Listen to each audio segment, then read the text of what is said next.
It's a really important point where you just said where you're a human being, not a human doing, is critical because our identity, especially in first world countries for sure, and really probably everywhere, and to some degree, just different stories, our identity lives in the stories that our brain tells us about who we are and why we matter. And for a lot of us, work becomes that story and it creates value, it creates the experience and the feeling of being worthy of something.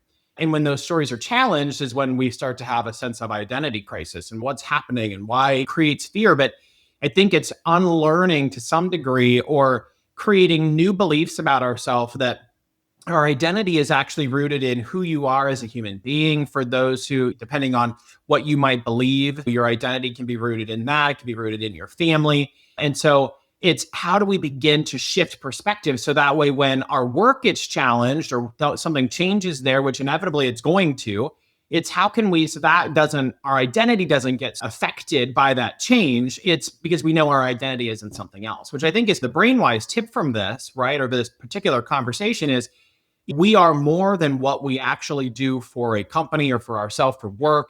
There's so much more that makes us up. And so that is just one small part of who we are, but there's much larger parts. Like for myself, I am Cole, I'm a Christian, I am a husband, I am a son, I love to bake, I'm a dog dad, all these things, I'm a great friend. Those are parts of my identity that are, I haven't even talked about what I do for work, but that's where I am rooted or where my identity is. Doesn't mean that when your work is changing, it doesn't challenge our identity because I'm experiencing it right now as I go through this transition. But what it is teaching me, Phil, is that in the midst of it, my identity has to be rooted in something way more solid than work because work can change. And I'm going to give a little story of a conversation I had this morning. We, as you all know, we're wrapping up our kitchen, and one of the guys is finalizing the installation of the kitchen cabinets today. And he'd been here yesterday as well. And so when he arrived this morning, we got into conversation. And he said, yeah, I had a great evening last night. I spent time playing with my 15-month-old grandchild and my 4-month-old grandchild. And as he was talking about it, his face changed. He lit up. His voice and tonality changed.